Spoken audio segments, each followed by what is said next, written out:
Hello and welcome to WMT Reviews. I am Wise Man Tanofsky, and today, on this incredibly lovely sunny day, we are so nearly done with the Kai Play Arts series. We have 2 figures left to go in this set before I go down to Bath in a few weeks' time to collect my last 2. But today, we're having a look at the figure that I've been waiting to do since I started these reviews, and I told myself when I started, no, I shall do them in order, otherwise I won't do all of them. I'll just do the one that I want to do and move on. Today, ladies and gentlemen, say hello to the Man of Steel, General Zod figure. Good lord, where do I even begin? Now, I'll get the fluff out of the way nice and quickly. Drew Zod is the military leader of Krypton. He's the head of their army, and he believed for a very long time that the decisions of the Council were dooming Krypton, and so attempted his own military coup of the planet before being sealed away in the Phantom Zone for his crimes.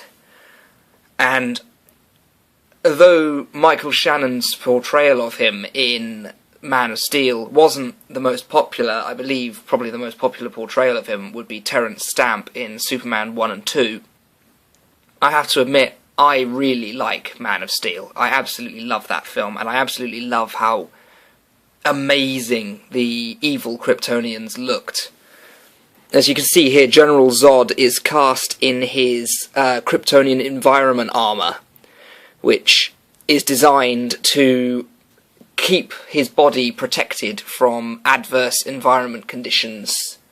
It basically he's equipped with a breathing mask. The suit is synchronized to Kryptonian's planetary environment, so he would be unaffected by Earth's lighter gravity.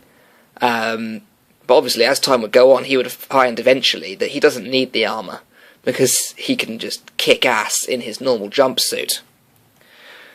Now, the detailing on this armour is unbelievable. It's so good. That's why I waited until the morning to shoot this, because it's just incredible.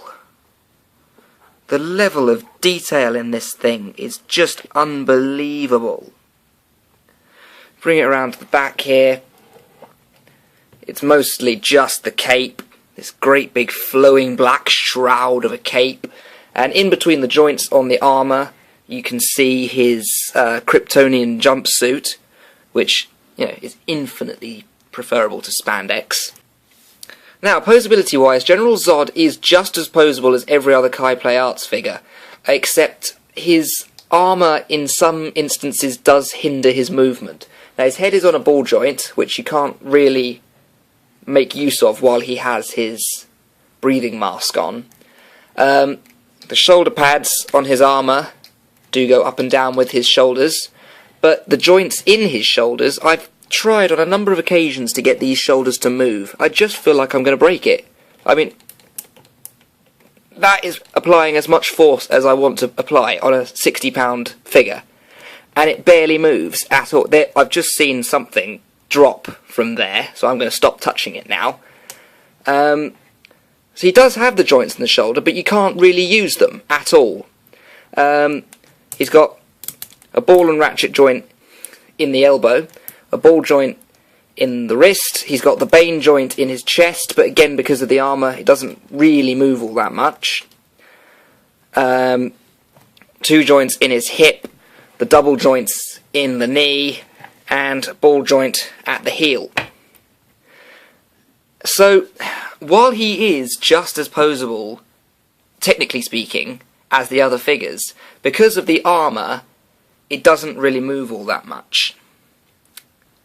That's kind of a disappointment, because I really don't want to break this thing. I mean, I cannot tell you just how much I don't want to break this thing, because it's beautiful, but I think it's mostly the shoulders. I mean, when I got it out of the packaging, a lot of its joints were in the wrong place. I mean, you can see there. you know, it just takes a little bit of fiddling to get the elbow joints in the right place so that it bends in the right direction. And it's still not quite right. But it's as good as you can get it without breaking it. I don't want to touch the shoulder anymore, just in case it just snaps clean off. But we'll move on. General Zod is supplied with a few accessories, or rather it's more alternate things, really. First of all, you have here the face of Michael Shannon. And I love the detailing on this. It's got the little goatee, it's got the dark around the eyes. He just looks badass. I normally display it with the head, with this head on, just because this is kind of boring. I mean, it looks intimidating, but it's kind of boring. Along with the head, it also comes with the inside of the armour for the head, which you just pop the head in here like this, and it effectively frames it. It looks nice. It's, you know, it doesn't really, not really necessary, but it looks good. Zod is also supplied with alternate hands, both open and clenched for both hands. I tend to have one fist clenched, one hand open. I normally pose him, well, like this. So you see here, this is how I tend to have Zod posed. One hand behind his back, because it's the awkward shoulder that I don't want to move too much, and one hand in front of him in a very kneel before Zod kind of position, which was one line that was missing from the film. Now, as well as this, General Zod also has a removable cape. Just pop you over here and chuck you over there, which does leave a gaping great hole in his back, for which they have supplied the back of his armour, because obviously I'm going to try and put it on backwards now. Zod's cape was burned off in his first conflict with Superman, and as you can see on the back here, behind the cape is all this detail, and the detail on this figure is just incredible. I can't praise it enough. Finally, General Zod is also supplied with this little metal thing here.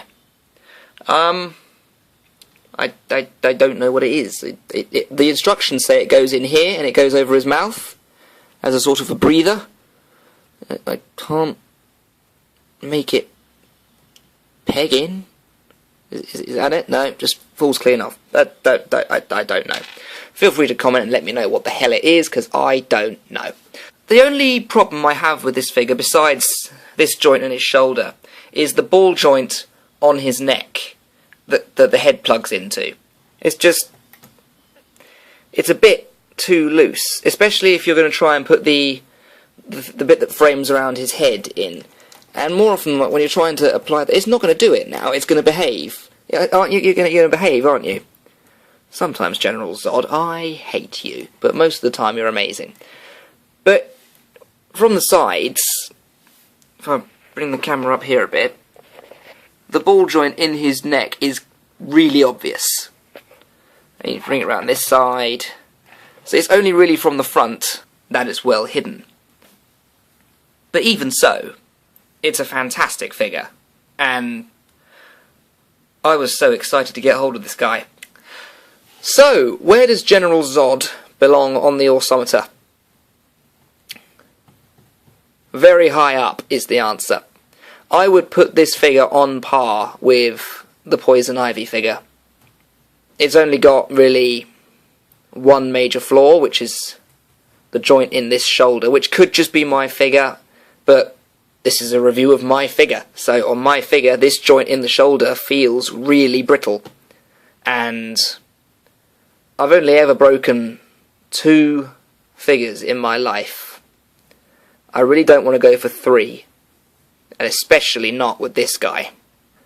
So, based on that, it's going to have to be an 8 on the Ausometer for Man of Steel General Zod.